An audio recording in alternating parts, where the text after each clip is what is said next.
yang direncanakan 34 provinsi, tapi akhirnya terkonfirmasi sekitar 20 sampai 25 provinsi.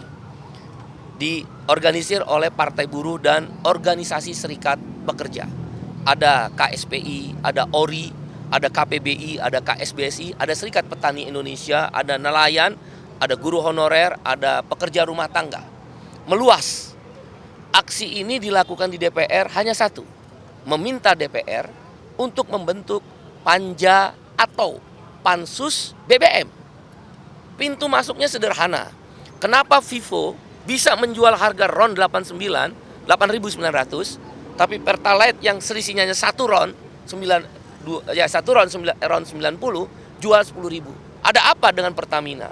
Ada apa dengan kementerian? Kami berkeyakinan kalau panja pansus DPR tidak hanya retorika di mulut, ditambah oleh kawan-kawan netizen, ditambah dengan kawan-kawan jurnalis, kami berkeyakinan Partai Buruh dan organisasi serikat buruh, serikat petani, Presiden akan merubah, mengembalikan harga ke semula BBM tersebut. Seperti yang dilakukan oleh Malaysia dan negara-negara di dunia, di tengah harga BBM sudah melambat menjadi $89 per barel dan akan turun terus.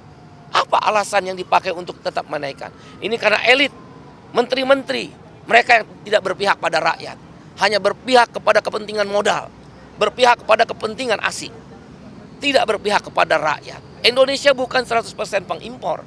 Indonesia juga ada memproduksi 80% kebutuhan Indonesia dari ladang-ladang minyak Indonesia. Jadi apa alasan untuk menaikkan itu? Kita akan aksi sampai dengan Desember 2022. Partai Buruh akan mengorganisir bersama Serikat Buruh, KSPI, dan lain-lain. Sampai Desember. Aksi terus. Habis ini kita aksi di masing-masing daerah. Kita tidak akan putus. 3 tuntutan. 1, tolak kenaikan harga BBM. 2, tolak Omnibus Law Undang-Undang Cipta Kerja. 3, naikkan upah tahun 2023 sebesar 13%. Karena inflasi hitungan kami tebus di 7-8%. Pertumbuhan ekonomi sekitar 5%. Jadi wajar kalau kita naik 13%. 3 tahun berturut-turut buruh kita semua tidak naik upah karena Omnibus Law. Itulah kenapa kita tolak juga Omnibus Law.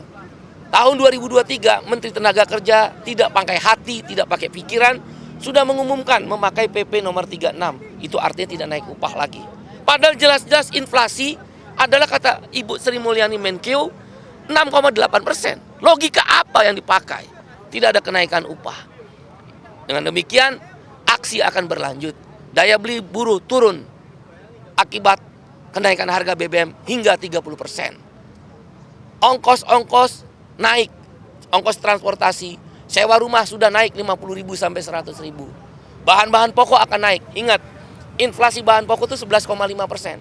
Dengan kenaikan BBM itu tembus di angka 20%. Artinya semua barang secara rata-rata akan naik 20%. Padahal kelas bawah ini adalah pengguna makanan, minuman yang inflasinya 20% dengan kenaikan harga BBM. Karena itu kita minta dibentuk panja atau pansus BBM. Kita pernah menang. Kami berkeyakinan Presiden Jokowi mendengar kita. Asal ada gabungan, DPR-nya bersuara, panja pansus, teman-teman media memberitakan terus secara independen, netizen menggunakan tutsnya, kampanye tolak BBM. Biarlah kami, buruh, Partai Buruh, KSPI, dan serikat-serikat petani turun ke lapangan sampai Desember.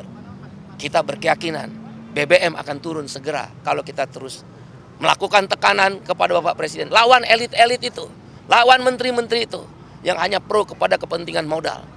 Mereka hanya memikirkan tentang anggaran, tidak berpikir tentang apa yang dibutuhkan oleh rakyat. Kita berharap. Hari ini terkonfirmasi sekitar 2.000-an. Mudah-mudahan bisa bergabung semua dan ribuan lain di 25 provinsi yang terkonfirmasi. Demikian kawan-kawan. Terima kasih. Kita minta mereka keluar. Ngapain kita ketemu? Kalau juga nggak dibentuk panja sama pansus. Ini tentang persoalan rakyat. Jangan hanya mulut di depan media menolak tapi nggak berani membentuk panja dan pansus. Untuk apa? Kekuatan mereka, hak interpelasi, hak angket, gunakan di panja dan pansus. Mereka punya hak untuk itu. Demikian, makasih ya.